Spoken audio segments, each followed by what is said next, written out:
Certains voient l'activité physique comme un investissement pour leur santé et leur bien-être. Vous voulez en faire partie ? Bienvenue chez Movemental. Je m'appelle Magali Dubois et je m'adresse particulièrement aux non-sportifs et à tous ceux qui aimeraient enfin réussir à adopter un mode de vie actif dans la durée. C'est en vous partageant des connaissances, des expériences et des points de vue différents que j'ai l'intention de vous aider à bâtir l'état d'esprit et la motivation nécessaires pour le faire. Alors j'espère que ça vous aidera et que vous aurez envie d'en parler autour de vous.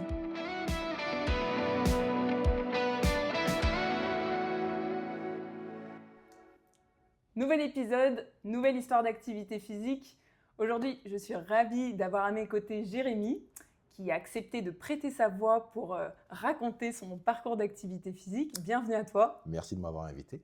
Et je suis très contente de t'avoir aujourd'hui à mes côtés pour plusieurs raisons. La première, c'est que tu es le premier homme, non pas à avoir marché sur la Lune, calmons-nous, mais le premier homme à participer à justement ce retour d'expérience, à ce témoignage-là d'activité physique sur le podcast Movemental. Et ça, je pense qu'on peut le souligner. J'en suis bien heureux. Et sans pression, bien évidemment. Tout à fait. Et deuxième chose, et ça c'est plus l'anecdote, moi j'aime bien partager une petite anecdote au sujet de mes invités, c'est au sujet de notre rencontre justement, qui est assez récente, on ne se connaît pas tant que ça. On se connaît même très peu, on peut le dire. Mais d'ailleurs, ça me permet de faire une petite parenthèse sur une chose, c'est que je sais que pour les personnes qui nous écoutent, beaucoup de personnes craignent ce côté un peu inconnu, parfois ont peur de se lancer dans une activité physique en se disant « mais je ne sais pas comment ça va se passer », etc. etc. Enfin, la peur tout simplement de l'inconnu. Et moi, c'est un truc que j'adore, l'inconnu. Je passe souvent pour une folle. Mais j'aime bien ce côté, je me lance, je m'embarque dans un truc, je ne sais pas ce qui va se passer, mais généralement d'ailleurs ça amène à de belles choses et ça amène de belles rencontres. En l'occurrence, notre rencontre, ça s'est passé sur Nice, juste à côté de Nice, et ça s'est passé en soirée de danse. En tout cas, moi je me suis lancée dans une soirée, je ne connaissais ni la bachata ni la kizomba, ou alors vraiment mon répertoire était très limité, et j'ai eu de la chance de me faire quand même un peu inviter pendant cette soirée, et en l'occurrence par Jérémy. Et l'anecdote derrière ça va un petit peu plus loin, c'est que parmi tous les danseurs de cette soirée, eh bien, il fallait que je tombe sur une personne qui connaissait une personne de mon entourage, alors que bon, j'imagine que c'était quand même assez fou au final. Tout à fait, ouais. Comme beaucoup de monde. Il y avait énormément de monde. Donc il y a quand même peu de chances que tu tombes sur quelqu'un qui s'en rappelle. C'est ça. Et sur le fait qu'on tombe sur le fait qu'on était d'accord de connaître cette personne. Exactement. Donc ça, c'est quand même la petite chose un peu folle et très cool, je trouve. Et puis, en fait, pourquoi j'ai choisi, Jérémy, de t'interroger là sur le podcast, alors bien évidemment, je l'ai dit, parce que tu es un homme et je trouve que c'est bien aussi de partager le côté masculin en fait, de la pratique d'activité physique.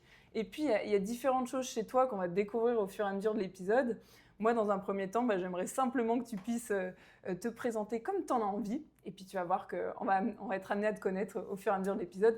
Et pour ceux qui écoutent, j'espère que vous vous reconnaîtrez dans certains aspects ou que ça vous donnera envie peut-être de vous y mettre à vous aussi. Ouais, j'espère aussi. Donc, je me présente, je suis Jérémy, j'ai 38 ans, je sais, je ne les fais pas. Ça te vient la chance.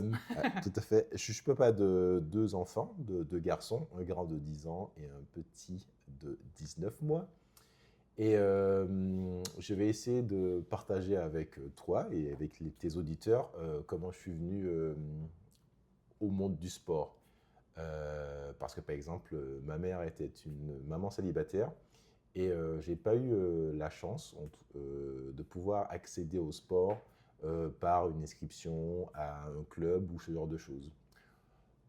Je mens un petit peu parce que ça arrivait une fois, parce que j'étais grand. Bon, ça fait longtemps, je suis 1m92, ça ne se voit pas là.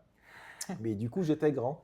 Et souvent à ma mère, on disait « Mais qu'est-ce qu'il est grand votre fils, il fait du basket ?» C'est ce que j'allais dire. On me l'a fait 15 fois aussi. Hein. Il fait du basket Elle disait « Non, mais vous devriez l'inscrire au basket. » Et ce qu'on a oublié de demander, c'est demander à moi si ça me dirait de faire du basket. Donc, j'ai pris pour acquis que comme j'étais grand, ça devrait le faire. Pas du tout. Donc, elle m'a inscrit au basket. Et ça n'a pas fait du tout parce que tout le monde, ça faisait hyper longtemps qu'ils y étaient déjà, les autres garçons, ouais. les autres joueurs. Et j'étais juste nul, en fait. Et ça me C'était à quel âge plaisait pas. ça ? C'était à 14 ans, 14-15. Okay. Et je veux dire, ouais, je devais déjà faire mon bon mètre 75, un truc comme ça. Donc, T'étais le grand maladroit un peu? Voilà. T'étais quoi dans Je l'équipe? sais pas si j'étais maladroit, mais j'étais C'est grand souvent et ça, tout, mec. le cliché, tu sais. Exactement. Et vraiment, c'était pas trop ça. Et donc, du coup, moi, le sport, j'y suis venu grâce à l'école de la République, vraiment. Et grâce à l'EPS au lycée. Et c'est quelque chose que j'ai commencé à aimer grâce à ça. Euh, Au départ, par rapport à la natation, parce que pour ceux qui ne le savent pas, la Martinique c'est entouré d'eau, hein, on est d'accord. Et donc, bien évidemment, je savais un petit peu patauger, et donc on se débrouillait à la mer. Mais la façon, la façon académique, j'ai envie de dire, de la nage, de la natation, je l'ai apprise au lycée. Et j'ai trouvé ça super agréable. Déjà, parce qu'on n'avait pas forcément accès à des piscines, parce qu'on n'a pas beaucoup là-bas. Donc, on avait une piscine qui était chauffée, me semble-t-il, ce qui était quand même vachement cool. Et c'était aussi dans le cadre de l'école, d'aller chercher une bonne note pour le bac. Bref, la dynamique était bonne. Et mon grand amour du sport, par exemple, par contre, au lycée, c'est le badminton. On dirait pas, je n'étais pas très fort, hein, mais en seconde, là aussi, j'ai rencontré mes meilleurs amis, dont mon meilleur ami que je connais encore toujours maintenant. Ça fait presque 20 ans qu'on se connaît, lui et moi. 20 ans, je suis gentil. Oui, 20 ans, c'est ça. On vérifiera pas, t'inquiète pas. C'est presque l'amour de ma vie. Et du coup, lui et l'autre meilleur ami de l'époque, ils avaient commencé le badminton. Et moi, j'étais un petit peu beaucoup moins ouvert à l'époque, un peu enfermé sur moi, bon, l'adolescence, le lycée, quoi. Et c'est grâce à eux et au badminton, donc j'ai fini par les accompagner là-bas. Et là aussi, je suis quasiment tombé amoureux parce que c'est vraiment un sport très cool. Enfin, faut avoir fait du badminton pour savoir que c'est quand même quelque chose d'assez sympa. Alors, pour le coup, moi, j'aime pas du tout le badminton. Ah, désolée. t'as le droit. Oh, j'aime pas du tout. J'aime pas trop les sports de raquettes. Ouais. Du coup, je me dis toujours, mais c'est quoi? Qu'est-ce qu'on aime dans le badminton? Ah bah, je sais pas, le fait de rebalancer le volant, il revient, il repart. Et surtout, ma mère n'avait pas forcément beaucoup de moyens. Et c'est grâce au badminton et au sport au lycée alors que j'étais vraiment très nul, hein, je veux dire, on jouait, j'étais avec mes copains, mais j'étais nul. Et que j'ai pu faire mon premier voyage, entre guillemets, où on est passé de la Martinique à la Guadeloupe pour faire une compète. Et c'était vraiment très cool. Excellent. Ah, Ouais. j'avoue, comme souvenir, c'est plutôt sympa Exactement. dans le sport. Donc le sport met en mouvement et c'est grâce à ça que arrivent des petits trucs comme ça qui ne sont pas prévus et on découvre des moments de vie, en fait, des choses qu'on n'aurait jamais fait, des occasions qu'on n'aurait pas croisées, des gens avec qui on n'aurait jamais discuté si on n'avait pas fait le sport. Oui, exactement. En fait, juste, on pense à notre rencontre là en soirée danse.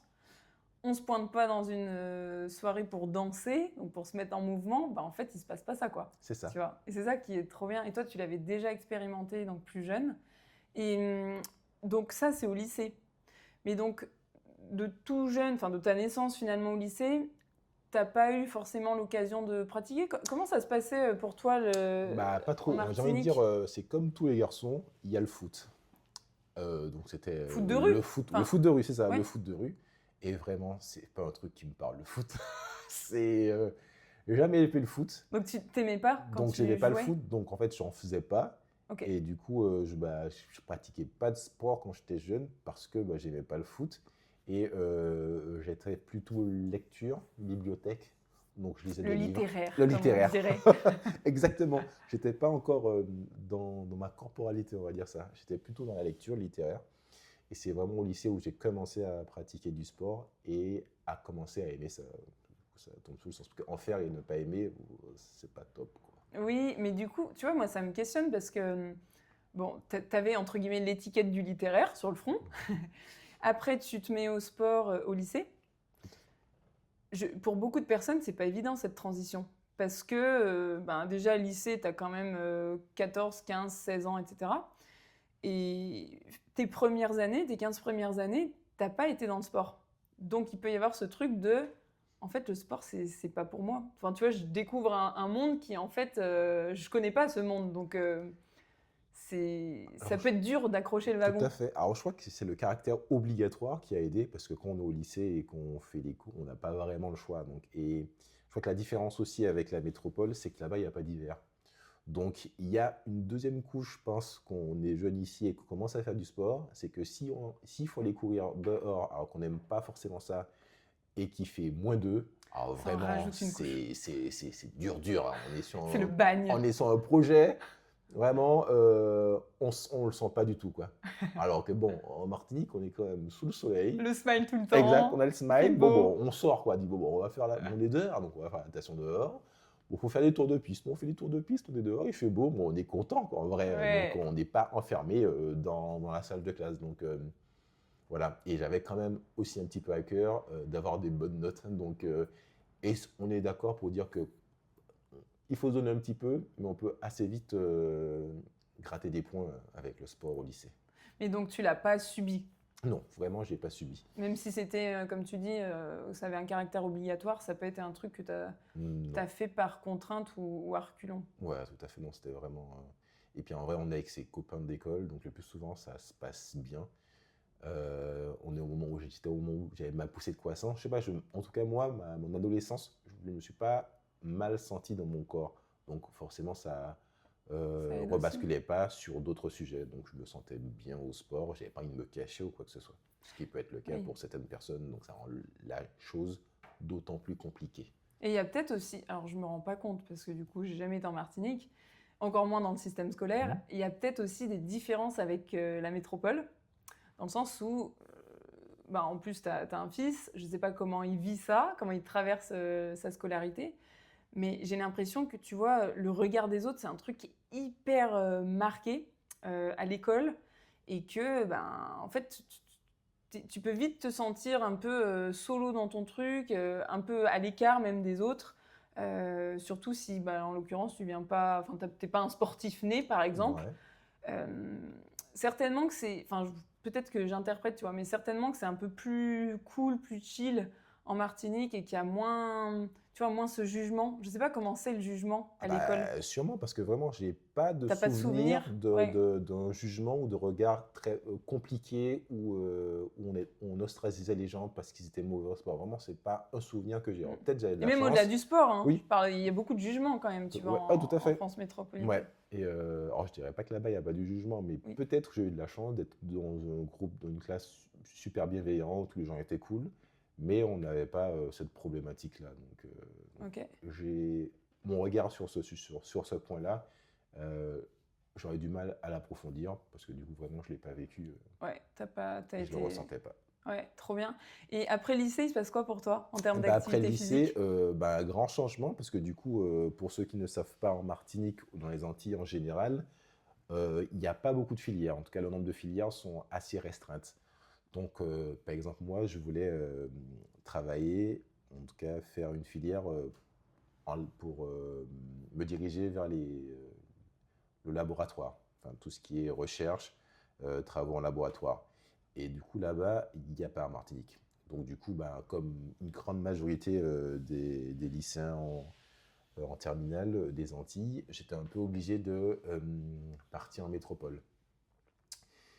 Et pour le coup, c'était un très très grand saut, parce que je connaissais personne là, en métropole, j'avais juste mon père qui était en Île-de-France, et j'avais mes meilleurs amis, certaines personnes de ma classe qui partaient. On était un petit peu tous éclatés en France.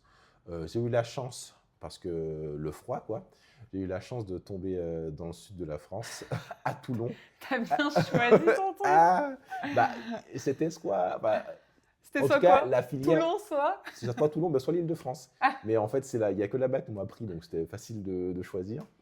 Et bah, en fait, mon but, c'était de continuer mes études. Donc après, bah, Toulon, ça tombait bien. Grosso modo, je ne connaissais pas. Donc l'avantage de l'Île-de-France, c'est qu'il y avait mon père. Il n'y avait pas d'avantage initial dans le sud de la France. C'est juste que à quand part le j'ai soleil. vécu, à part le soleil, mais je ne le savais pas, quand j'ai vécu mon premier hiver, j'étais quand même content. Parce que j'ai eu très froid, mais je me suis dit, a posteriori, ah, finalement, ça allait. Surtout quand tu comparais peut-être avec Ah, exactement. plus haut. Tout à fait.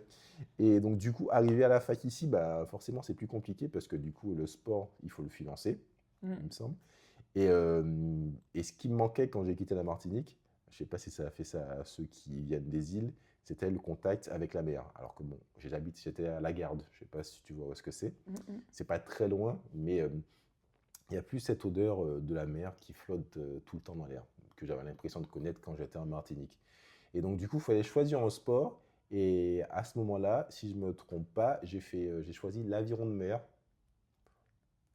Je n'ai jamais fait d'aviron, mais c'était pour aller Pour te rappeler me la rappeler la mer mer, pour et... revenir. Ouais, Et c'était grosso modo soit ça et du Campo. Donc, c'est de la. Campo, je ne suis pas sûr du mot précisément, mais c'est de l'autodéfense en d'accord. sport.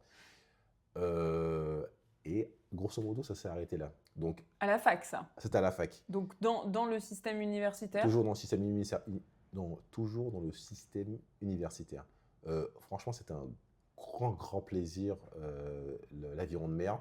La problématique, c'est qu'au final, on sortait pas très souvent en mer. Et du coup, c'était un C'était petit sur peu rameur en dommage. salle. Bah, c'était beaucoup sur rameur en Oui, salle, ok. parce que du coup, en fait, dès qu'il y avait un petit peu trop de vent et de vagues, Bordeaux va sortir. Et donc, au final, je crois qu'on a dû faire allez, maximum une dizaine de sorties. C'est quand même dommage pour de l'aviron en mer. Oui, bah oui, si toi tu vas pour la mer et que t'as que la salle, Exactement. c'est comme courir, tu vois, c'est comme courir sur un tapis alors que t'as envie de courir dehors, tu C'est vois. ça, tu vois. Et donc, du coup, ben, j'ai fait ça. Bon, c'était très cool, mais je crois qu'il n'y avait pas encore de passion sportive, d'envie énorme de bouger à ce moment-là. Du coup, bah, j'étais un petit peu tout seul. Donc, il y avait quand même beaucoup plus de choses en amont qui devaient se régler que le sport. Donc, se faire un réseau de connaissances, apprendre à vivre tout seul, les repas, gérer son budget, bah, devenir adulte, quoi. Et donc, on Ouais. a 18 ans. Mais tout seul, enfin c'est ça le Exactement. truc, tout C'est un seul. peu seul. Ouais. Et donc, j'avais 18 ans, donc tout le monde y passe, mais je pense que je suis passé un petit peu plus tôt que certains. Oui. Et donc, voilà, c'était grosso modo ça ma pratique. Et un petit peu du coup de sport de combat. À ce moment-là, parce que je me suis dit, alors je sais pas si c'est parce que je suis un homme ou pas, mais j'avais quelques appétences par rapport à ça et pour essayer de faire quelque chose de cette grande carcasse et de me dire que c'est quand même pas mal de savoir se défendre quand on est un homme. Et du coup, à cette époque-là, comment tu vis le sport? C'est quoi? C'est un plaisir? C'est parce que du coup, on n'est plus sur de De l'obligatoire, tout l'obligatoire. à fait. Ah bah, ça reste un plaisir, mais c'est pour sortir, parce que bon, on va pas se cacher, moi je travaillais pas, donc j'étais boursier et mes parents m'aidaient, donc c'était vachement cool. Mais donc du coup, en fait, ça m'aidait à me changer un peu les idées. Et Je- rencontrer du et monde? rencontrer un petit peu du monde, mais j'étais encore un peu méga timide à l'époque. Donc Ok. bon, c'était Ah, pas encore, c'était dur du coup. c'était un peu dur. Ah, franchement, ça reste de beaux souvenirs, mais c'était pas forcément facile. Donc là, vraiment, le sport, c'était pour essayer de sortir de la zone, parce que j'avais la chance d'avoir un logement étudiant, et c'est ce qui était à 300 mètres de la fac. Donc ma vie se concentrait quand même beaucoup à cette zone-là, et donc faire un peu de sport, c'était aussi sortir un petit peu de cette zone de vie assez restreinte. Hmm. Et toi étant timide à cette époque, donc du coup, ça te fait quand même sortir bon, de chez toi, Oui, sortir de ta zone de c'est confort. ça. Et comment tu vis ça, ce côté timidité par rapport à... Alors, à l'époque, franchement, je pense que c'était encore assez prégnant. Je vais faire une digression dans le temps. Ce qui m'a permis de vraiment sortir de cette timidité assez, pas pesante, assez élevée, enfin, le gars est timide, quoi, tu vois. C'est la danse. Et ça, j'ai commencé à 21 ans. Ok, tu Et sais que c'est presque contradictoire. Parce que, enfin, c'est contradictoire. C'est pas contradictoire le fait que la danse t'ait aidé à être moins timide, mm, mais c'est contradictoire quand on est timide d'oser aller vers une activité qui est ouais. aussi challengeante. Oui. Tu vois. Alors, du coup, là, ça fait vraiment un gros saut dans le temps. Enfin, même pas tant que ça, c'est peut-être 1 ou 2 ans. Mais la danse, j'y suis allé parce que j'avais ma copine de l'époque qui avait envie d'apprendre à danser la salsa. Euh, en étant aux Antilles, moi, j'ai toujours aimé la musique. J'ai toujours aimé danser, pour le coup. Vraiment, c'était pas... moi, j'ai pas honte d'être sur la piste de danse et de m'exprimer corporellement. Ça n'a jamais été un problématique. J'ai juste parlé avec les gens, échangé. J'avais toujours cette coquille et c'était un peu plus compliqué. Et donc, du coup, comme mon ex de l'époque voulait aller à la danse, je fais ouais, moi j'aime bien la salsa, pourquoi pas, il n'y a pas de souci. Et puis en vrai, c'était une école de danse Isis Figaro, école des danses latines et tropicales à Paris, je fais de la pub. Ça existe peut-être même plus, on sait Ah pas. si, ça Ah, si. existe. Ah si, ça existe parce que, anecdote encore, pardon, j'ai une nouvelle collègue qui est arrivée il y a un mois à mon travail. Elle danse aussi. Donc on a vite fait un petit peu parler. Et je lui ai dit, moi, t'as appris où la danse? Oh, j'étais chez l'école des danses latines et tropicales. J'ai Ah fait oui, non! ça, c'est même que Et ça, elle, c'est c'était il y énorme. a il y a Ok, un an, quoi. Donc en fait, ça existe toujours. c'est énorme. Ah, les petites anecdotes Mais que attends, faire du avec la coup, là, danse. donc là, c'était à Paris, mais toi, Ouais, c'était à t'étais à Paris. Toulon. Bah, du coup, en fait, c'était le DUT, donc c'était 2 ans. Ok. Donc, une fois que j'ai quitté le DUT, où j'ai encore pratiqué un petit peu la natation, ça m'a toujours un petit peu suivi, parce que bon, bah, nager, l'eau, la Martinique. Donc, je suis remonté en Île-de-France, parce que j'avais fini mon DUT de 2 ans, et que même si j'ai beaucoup aimé le Sud, bon, j'étais quand même vachement tout seul, et donc, comme j'étais encore très timide, le réseau n'était pas vraiment ouf. Je me suis fait un très bon ami qui habite à Marseille, qui lui, il a voyagé un peu à travers le monde, là, qui s'appelle Étienne. Mais mis à part lui, bon, j'avais pas trop de raison de rester dans la région. Donc, bon, j'ai bien de retourner retrouver mon meilleur pote et mon père. Et c'est à ce moment-là que j'ai bougé, que je suis revenu en Île-de-France. J'ai toujours pratiqué la natation en fil rouge, comme on dit. Donc, une fois arrivé à Paris, en Île-de-France, du coup, comme j'ai dit, c'était avec mon ex de l'époque qui avait envie de pratiquer la salsa. Donc, comme moi, j'ai toujours aimé bouger, toujours aimé la musique latino. Donc, je me dis, pourquoi pas? C'est quelque chose qui existe déjà en Martinique, mais pas aussi cadré, en tout cas quand j'étais jeune. Parce que j'avais 16-17 ans, il y a des musiques de salsa qui passaient. Mais grosso modo, je ne connaissais pas plus que ça. À cette époque-là, quand je suis remonté, pour le coup, là, comme s'il n'y avait plus vraiment de structure, je pratiquais plus trop de sport. Alors, je pense que c'est vers les 21 ans où c'est un âge un peu creux. Soit Donc, tu avais fini tes études, là. C'est ça, voilà. Ok. J'étais une année de spécialisation et j'étais en alternance. Mais du coup, je n'avais pas repris une activité physique précise. On est un petit peu dans le creux, on se laisse porter. Et du coup, il y avait cette idée de la danse et c'est comme ça que j'ai commencé.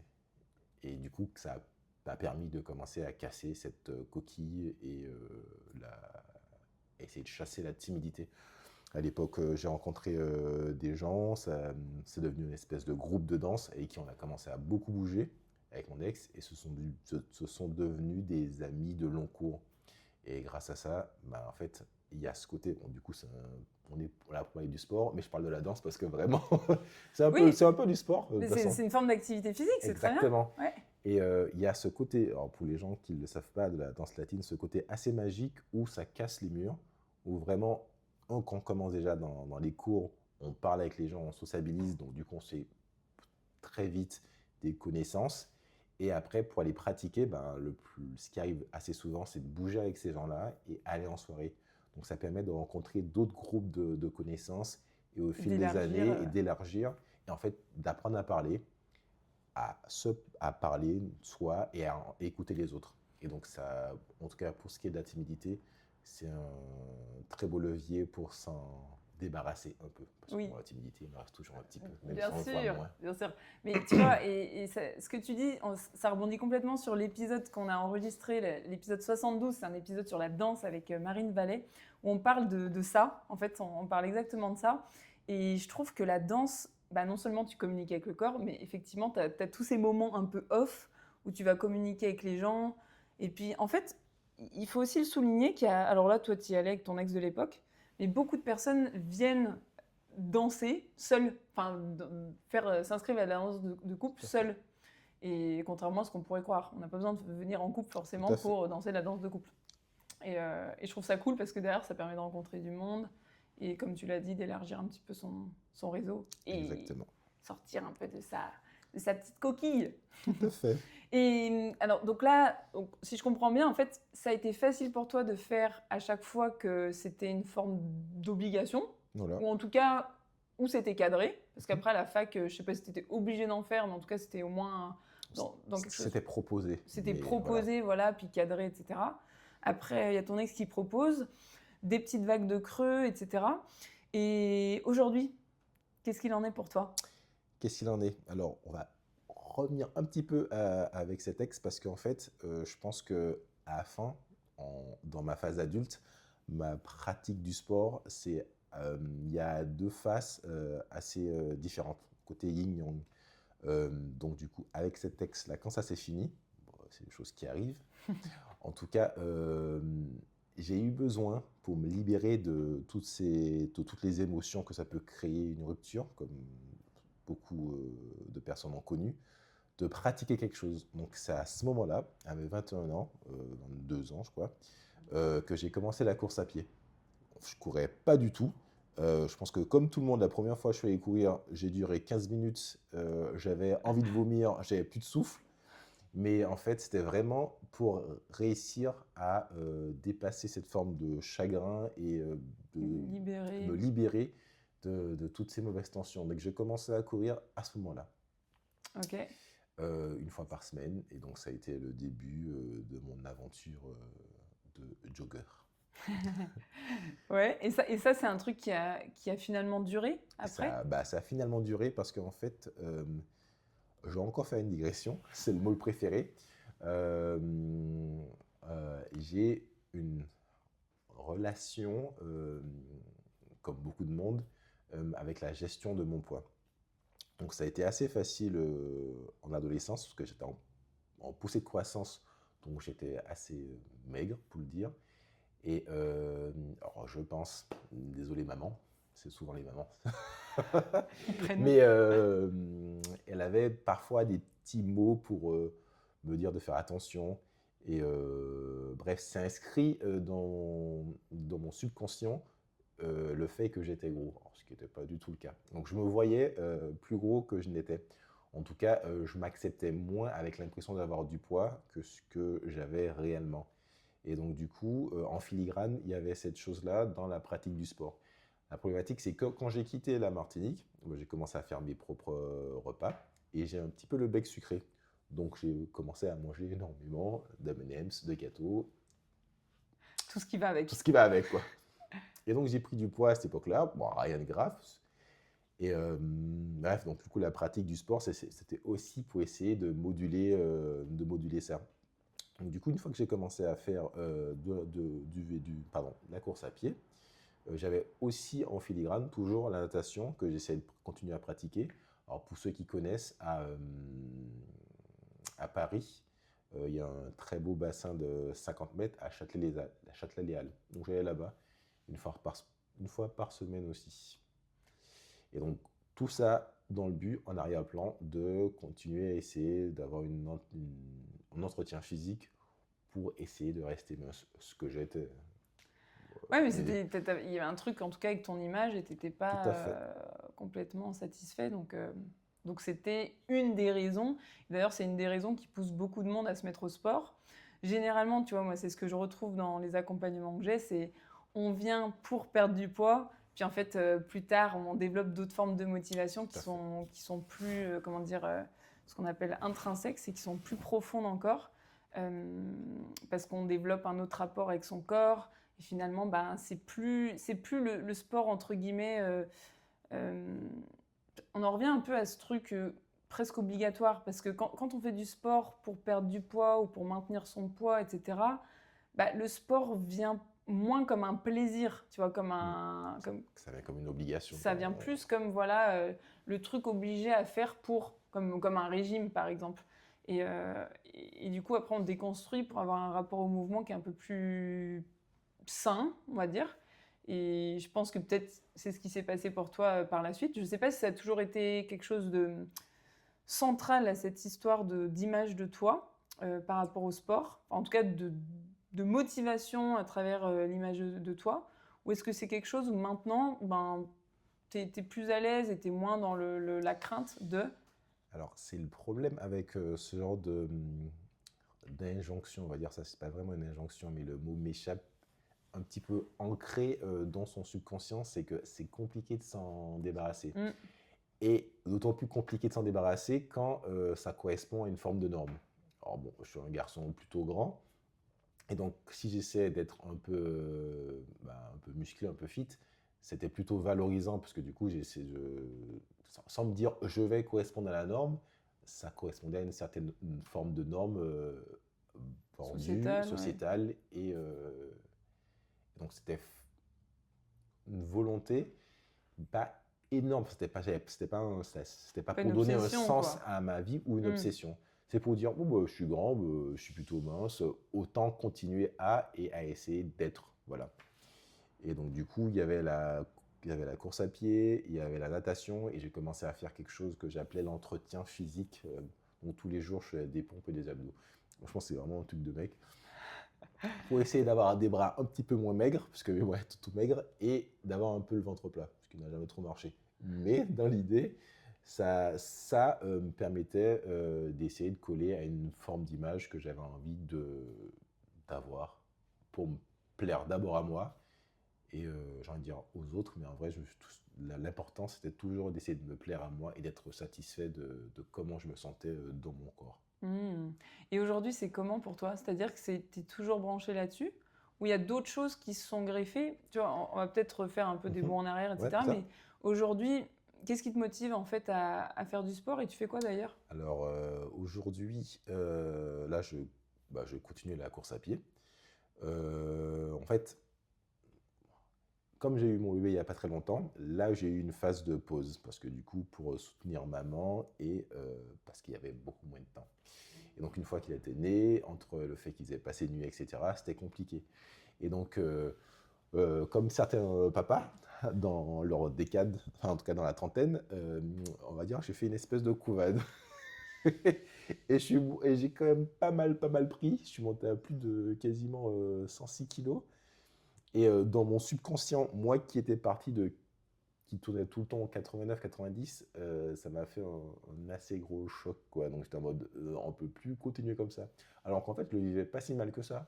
Je buvais du vin, des petites bières, des chips, Tout ce qui contribue, tout quoi. ce qui contribue. Je le vivais très bien. Franchement, j'étais vachement content de faire ça. C'était très cool. Mais du coup, je me regardais dans le miroir, je me disais, ça commence à être un petit peu trop là. Bah, c'était un peu contraire à ce que tu essayes d'entretenir depuis finalement toutes ces années, quoi. Exactement, c'était 10 ans balancé à la poubelle, quoi. Et Mais du coup, à ce moment, moi je me dis, tu vois, quand il y a une telle prise de poids, parfois ça peut donner envie de dire, ouais, bon, bah c'est bon, de toute façon, j'ai pris tout ça. Enfin, ça peut vite tomber là-dedans. Comment exactement. toi tu fais pour revenir? Alors, c'est encore et toujours cette notion de comment je me vois moi. Dans l'idée, comme je suis assez grand, ça ne se voyait pas trop que j'avais pris du poids. Ouais, ça se voyait si quand même. On me disait, ah, j'étais un peu plus rond, des joues et tout. Mais en fait, ma conjointe, ça ne la gênait pas. Et puis après, les autres personnes, mais ils s'en foutent un petit peu, donc ça les questionne pas.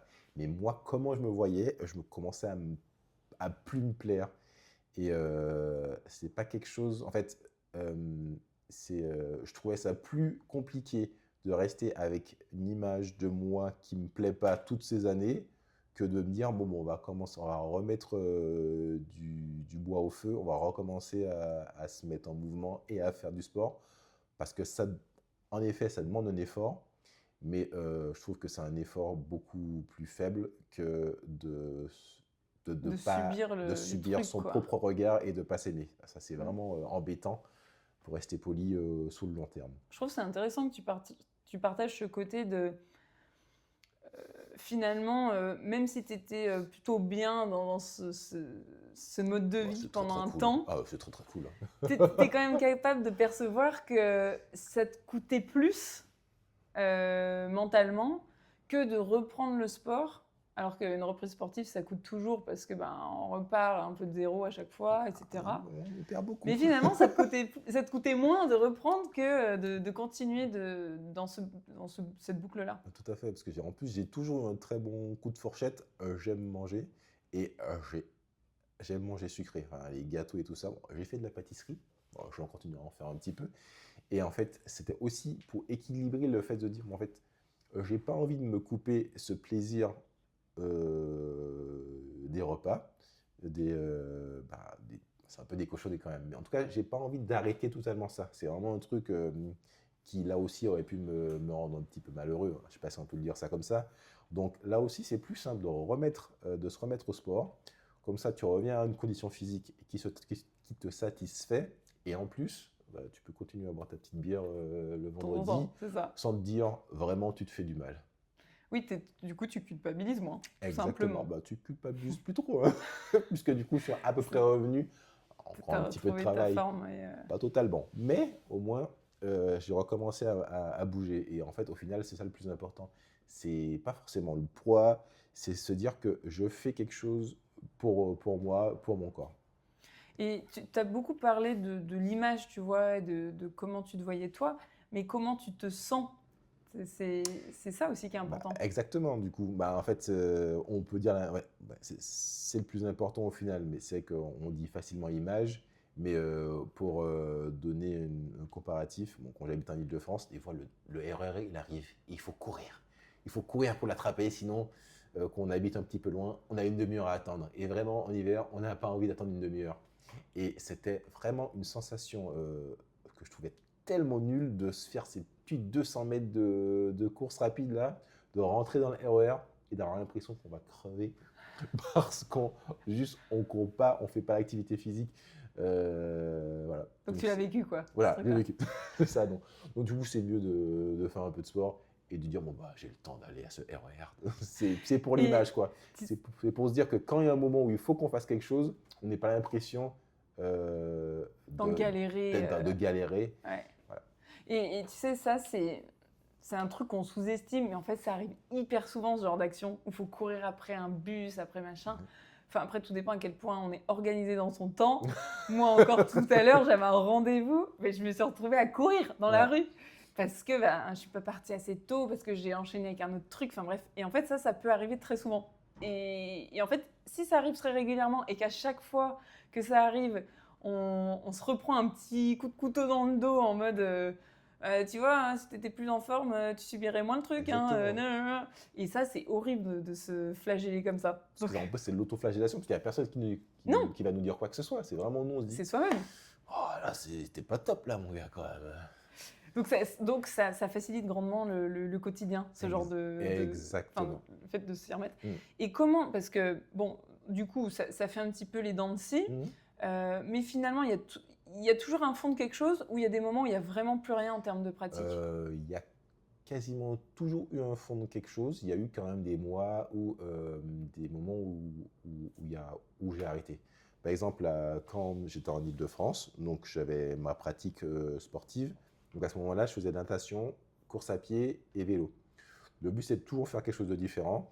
Dans l'idée, je me disais que ça permettait de travailler des choses différentes et de ne pas être focus sur une seule chose. Parce qu'en fait, je ne faisais pas du sport.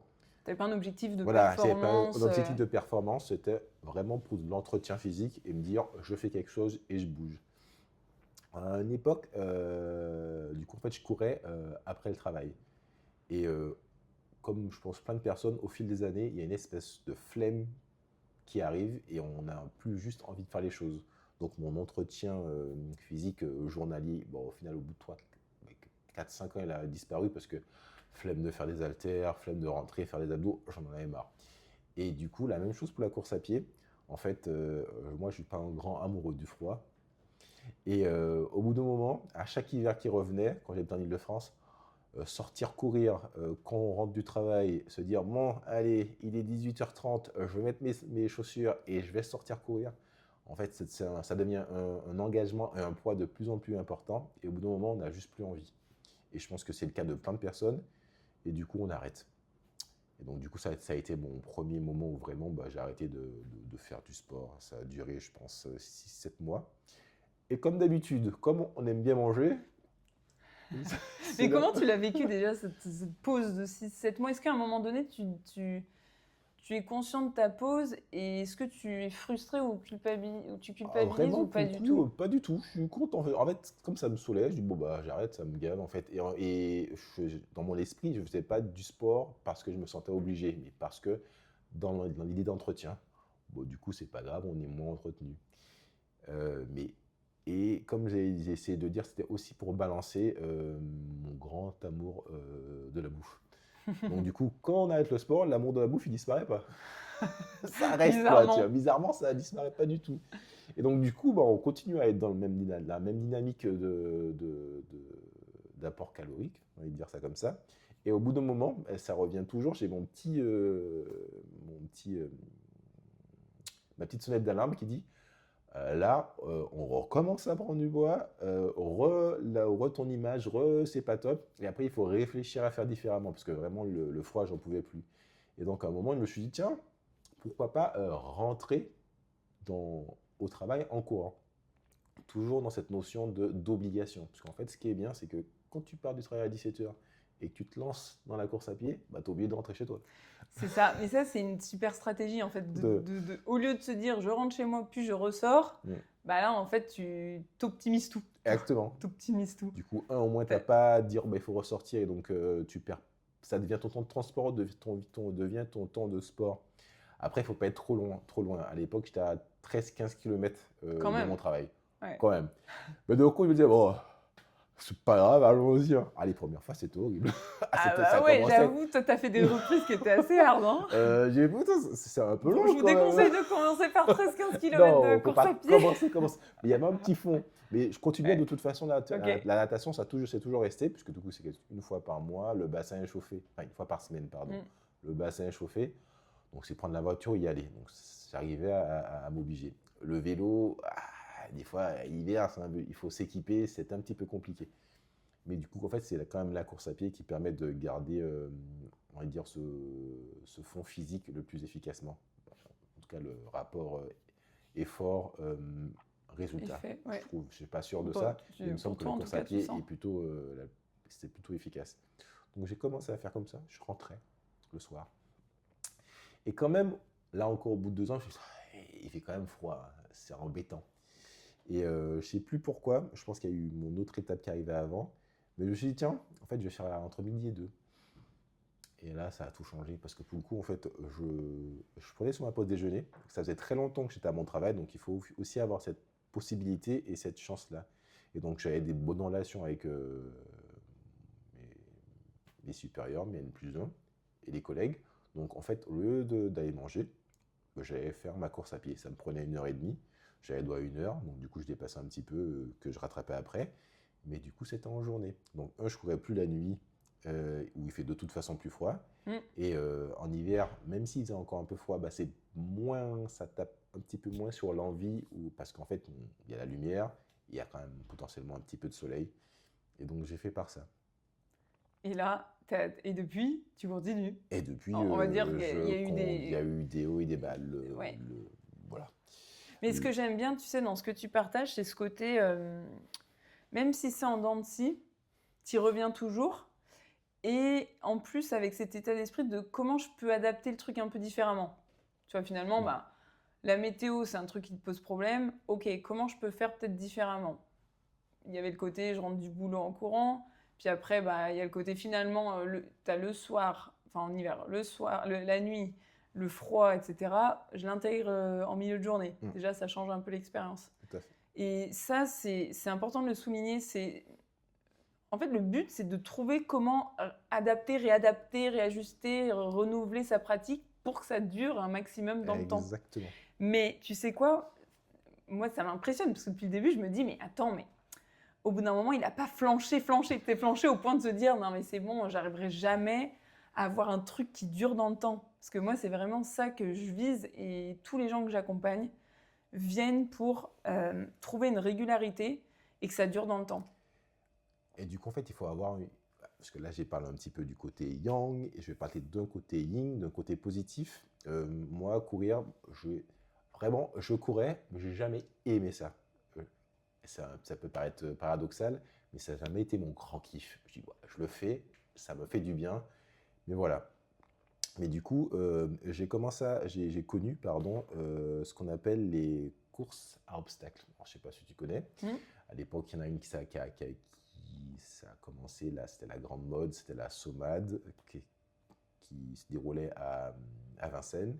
Après, j'ai connu la Mud Day et encore après la Spartan, grosso modo.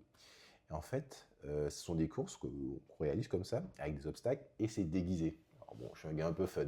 Déguisé, moi j'adore me déguiser. Faut que ce soit fun. Si c'est fun, c'est bon. Exactement. Et en fait, j'ai commencé à faire ces courses spécifiques. En fait, j'ai pris tellement plaisir à faire ces courses qu'au final, le pourquoi du comment, je pratiquais la course à pied, ce qui me permet de tenir, qui me permettait de tenir dans le temps, c'est pour me dire, en fait, comme ça, quand j'arrive à cette course, je suis affûté, entre Oui. guillemets. En fait, finalement, tu Voilà. t'entraînais pour ça. Exactement. Ça te Je- donnait Exactement. un peu un but, quoi. Et j'ai toujours fonctionné comme ça. Donc, c'est vraiment un espèce de faux but, parce que ça arrive une fois ou deux fois dans l'année. Est-ce que ça justifie toute une année à courir? Je suis pas sûr.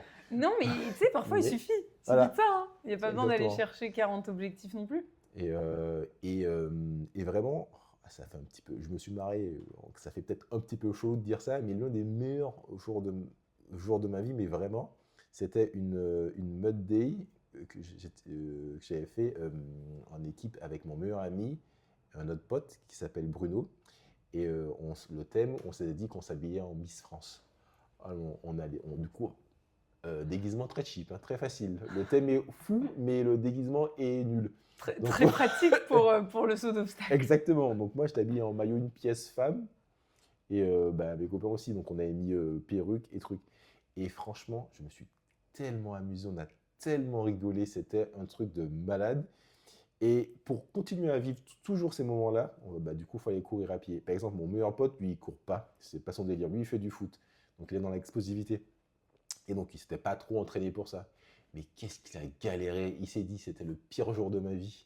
Et moi, c'était quasiment un des meilleurs jours de ma vie, parce que, entre autres, parce que je le voyais galérer, les déguisements étaient éclatés, beaucoup trop petits, donc il y a des choses qui dépassaient dans notre recette. Et en fait, voilà, faut trouver quelque chose qui nous donne envie de s'entraîner ou de bouger pour réaliser cette chose. Et ça, c'est la meilleure des raisons. En tout cas, la meilleure des raisons positives. Parce que bon, quand on a besoin d'évacuer à cause d'une rupture, c'est aussi une raison qui peut nous permettre d'aller vers autre chose. Mais je pense que ça nous permet moins de faire durer dans le temps. Mais, et tu mets le doigt aussi sur un truc, c'est trouver ses raisons. Voilà, trouver ses raisons. Là, à ce stade de l'épisode, et d'ailleurs on arrive près de la fin, il y a plein de trucs moi, que j'ai envie de vraiment appuyer, c'est ce côté adaptation, ce côté trouver du fun dans la pratique, en plus s'entourer de gens, parce que c'est ce que tu as fait la majorité du temps, même si tu t'es aussi entraîné solo. Et puis le côté trouver ses raisons. En fait, c'est toujours savoir pourquoi on le fait finalement. Là, peut-être qu'en ce moment, je vais le faire parce que je traverse tel truc. Et du coup, je vais le faire dans une idée, comme tu l'as dit tout à l'heure, de se libérer émotionnellement, etc.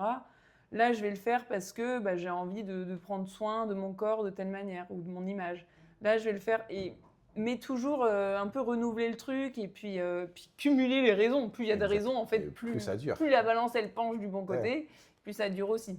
Ouais, essayer de pratiquer, je trouve, plusieurs choses différentes. Parce que faire un seul sport tout le temps, ça peut devenir rébarbatif. Et une fois qu'on a, je ne sais pas si tout le monde fonctionne comme ça, une fois qu'on a fait quelque chose beaucoup trop souvent, il y a un autre cerveau qui nous dit ouais, c'est bon, plus jamais. En fait, là, je suis gavé. Ton truc, là, j'en ai mangé 4 fois par semaine, ça fait 3 ans. C'est bon. C'est surtout si on perd le sens de base, exactement. en fait. C'est un peu à double tranchant. Puis il y en a qui aiment bien le côté très passionnel et passionné d'une activité à fond. Puis d'autres qui aiment bien plus le multisport ou toucher à plein de trucs. Et la variété, en fait, tu l'as pas dit comme ça, mais la variété, en fait, c'est ce qui permet aussi, quand on n'a pas des gros objectifs de performance, de durer. Parce que finalement, on se lasse moins. En fait, il y a moins ce côté toujours pareil, je soulève toujours le même poids, je fais toujours ça à telle heure, nanana. Ça, c'est vraiment aussi un truc qui est énorme. T'as pas forcément trop parlé du fait que tu es quand même papa d'un petit bébé. D'un petit bébé. Et comment on fait là? Partage-nous tes tips pour continuer à faire un peu de sport dans ce contexte. Ma deuxième grosse pause, c'est à cause du bébé. Il dort pas, trop fatigué, on fait rien. Donc du coup, là, c'est extrêmement compliqué, de maintenir. Surtout si on veut, parce que bon, je pense qu'il y a beaucoup d'hommes qui arrivent à faire du sport même quand ils ont des bébés. Si on veut partager de façon équitable avec sa conjointe la charge de l'enfant, il faut quand même le préciser, et il faut lui laisser du temps à elle et essayer de prendre du temps à nous. Donc vraiment, c'est compliqué. Tant qu'on ne retrouve pas un certain niveau d'énergie, c'est compliqué de se dire il faut retourner. Mais là encore, il faut essayer d'avoir sa petite cloche d'alarme pour se dire, en fait, là, je suis arrivé à mon bord. Jusqu'à quand, ouais. Jusqu'à quand? Maintenant, il faut vraiment que je me remette à quelque chose. Et donc, du coup, après, quand on a des enfants, j'apprends rien aux parents, c'est une question d'organisation. Ça devient vraiment quasi militaire. Faut plus, enfin, c'est plus compliqué de se dire, je le fais parce que j'ai envie. Le plus simple, c'est se dire, dans mon emploi du temps, tel moment, il faut réussir à le faire, hein, tel moment, c'est pour le sport. Et une fois qu'on a réussi ça, on y va de façon un peu plus automatique. Ah bah, le lundi, c'est moi qui vais au sport. Bah, ce temps-là, c'est pour moi, c'est dédié à ça. Et donc, il faut que j'aille le faire. Parce que le reste du temps, bah, en fait, je vais être de garde. C'est moi qui vais devoir m'occuper de l'enfant pour laisser soit vivre sa vie de famille ou pour laisser du temps à l'autre, ce qui est très important que elle-même, ou l'autre si c'est un garçon, puisse prendre lui aussi du temps pour soi, bah, soit pour faire du sport ou tout simplement pour se reposer ou de passer du temps avec des amis de son côté. Ouais, On essaie de trouver un équilibre comme ça. exactement.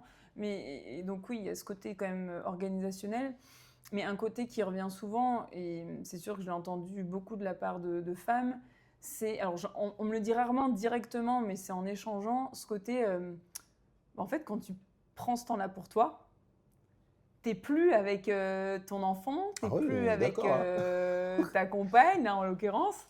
Et je sais qu'il y a certaines femmes, alors peut-être que c'est encore différent entre les hommes et les femmes, qui peuvent se sentir comme, bah, finalement, je suis peut-être pas une si bonne mère, quoi, parce que là, je délaisse un peu mon Oui, enfant, tu vois. alors ça, c'est tout le côté psychologique auquel il faut réussir à se détacher. Alors, pour le coup, ça, c'est ma philosophie de couple. Pour moi, il faut réussir à trouver du temps pour soi pour réussir à se donner aux autres. Et si on ne prend pas du temps pour se soigner sa santé mentale et juste en fait, être bien soi-même, c'est extrêmement compliqué de redonner aux autres. En fait. Et c'est Qualitativement, tu veux dire. sans être misogyne, c'est vrai que c'est une problématique. C'est très facile pour les hommes de se dire je prends du temps pour moi.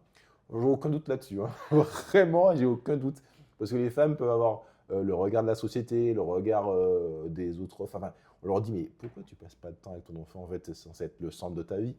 Il faut réussir à se détacher de ça. Ça ne veut pas dire que ton enfant, c'est pas le centre de ta vie. C'est réussir à se détacher et de dire que de toute façon, tu as signé pour tout le reste de ta vie. Et quasiment 20 ans en full time. Donc, de temps en temps, c'est quand même pas grand-chose, prendre 3 heures, 3 fois dans la semaine pour soi. On ne peut pas dire qu'on est égoïste, il ne me semble pas. Ouais. Il C'est faut bien que tu dises réussir ça, à se faire à soi-même sa propre leçon pour se dire je ne suis pas une mauvaise personne parce que je prends du temps pour moi. Je ne suis pas une mauvaise personne parce que je laisse l'autre parent s'occuper tout seul. Et comme j'ai dit, c'est d'autant plus important de faire ça pour se dire moi, je prends ce temps-là pour moi, mais à l'envers, je vais donner du temps à l'autre en disant en fait, c'est très bien d'être à deux, mais de temps en temps, on peut très bien nous s'occuper tout seul de l'enfant pour laisser du temps à l'autre de faire ce qu'il a envie. Nous, on parle de sport et de mouvement, donc c'est pour ça qu'on est focus là-dessus. Mais il y en a plein d'autres activités, potentiellement des activités culturelles. Son conjoint, sa conjointe, sa passion, c'est le cinéma. Et que vraiment, quand tu as ton enfant et tes deux, bah, le cinéma, ça devient très compliqué. Tu peux dire, mais en fait, une fois par semaine, enfin bref, c'est un contrat entre deux personnes. En fait, moi, je vais m'occuper tout seul. Et tu vas aller faire ton cinéma et te retrouver, te ressourcer en faisant ta passion. Je trouve que c'est pas très compliqué à signer comme contrat. Mais en tout cas, c'est un échange à avoir. Un Ah bah, échange à tout à avoir. fait. Et puis, et je mettrai l'accent sur le côté qualitatif de, une fois que tu prends soin de toi, enfin que tu essayes de prendre ce temps-là pour toi, tu disais, bah après, derrière, tu donnes mieux à l'autre, en fait. Enfin, Tout à fait. tu donnes mieux, qualitativement parlant, à l'autre. Ah, exactement. Parce que bah, tu te sens mieux toi, donc derrière, c'est quand même... t'es plus à l'aise et t'es peut-être moins aigri, moins, j'en sais rien, Ah, moins colérique, tout à moins... fait. Bref, tout ça, et on n'y pense pas assez. Parce qu'effectivement, c'est pas la quantité qui prime, C'est la qualité. contrairement à ce qu'on... Ouais. De toute façon, et puis, excuse-moi, je t'ai coupé. De toute façon, comme tu dis, ton enfant ou ton conjoint, ils seront là tout le temps. C'est quand même très important de réussir à avoir une discussion, de dire que on ne blesse pas l'autre, ou en tout cas de ne pas se sentir blessé si l'autre a envie de passer du temps seul pour faire une activité. Je pense que si vraiment on arrive là à se sentir blessé, à se sentir mis sur le côté parce que l'autre passe quelques heures seul à faire une activité qui lui permet de se ressourcer, je pense qu'il y a potentiellement un travail à faire sur soi-même, avec comme si comme si ou quelque chose pour réussir à se libérer de ça. Parce que selon mon point de vue personnel, je trouve que c'est pas très sain. Voilà. Non, mais puis c'est important, je pense, à considérer pour le bien-être finalement collectif, en fait. Exactement. Tout simplement. J'ai une dernière question pour toi. Ouais. Et j'aimerais bien, vu que tu as vécu plein de petites reprises à chaque fois, c'est quoi le conseil que tu aimerais donner à des personnes qui vivent ça, tu vois, qui vivent des cycles un peu d'activité physique, mais qui pourraient se dire, oh là, mais en fait, j'arriverai jamais. Toi, qu'est-ce que tu aurais envie de leur dire à ces personnes-là? Pour la reprise, le plus dur, c'est le premier pas.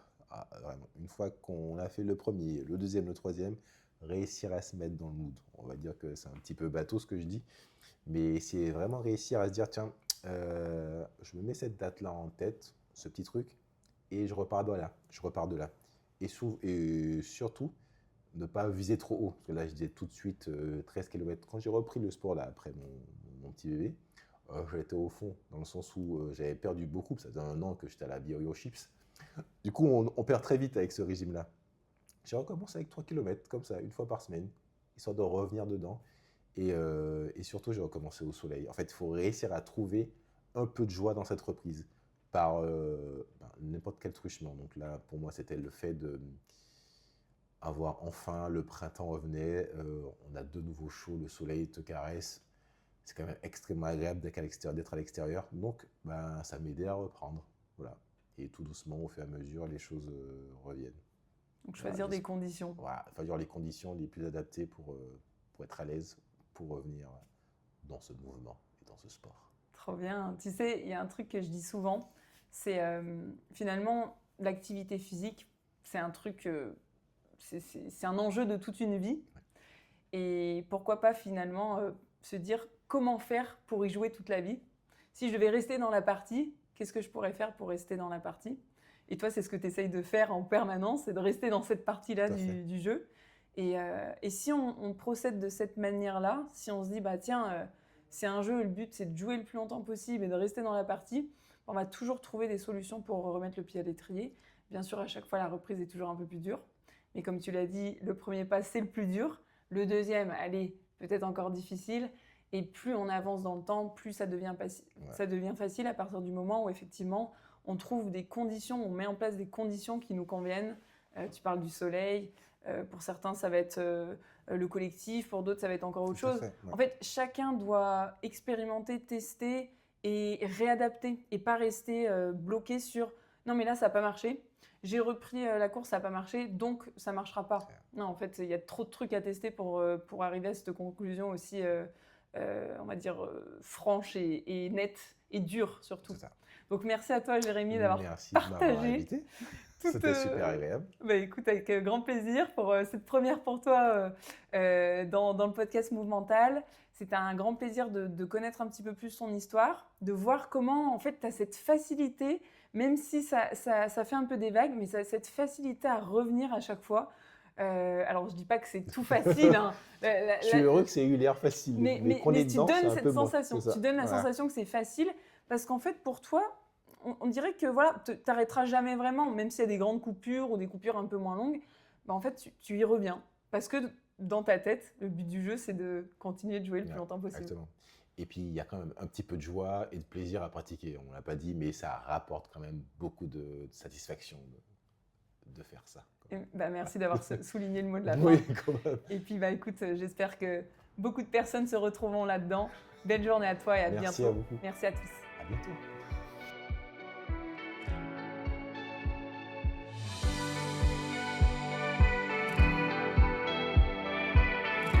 C'est tout pour aujourd'hui. Enfin, presque. Avant de partir, j'ai 2 questions pour vous. La première, c'est quelle est la chose que vous pourriez retenir de cet épisode? Et la deuxième, à qui vous pourriez la raconter? En partageant ce podcast et en lui attribuant la meilleure note possible, vous inspirerez d'autres personnes à être plus actives. Et comme votre avis compte beaucoup pour moi, n'hésitez pas à me faire part de vos réflexions, j'essaierai de vous répondre. À bientôt!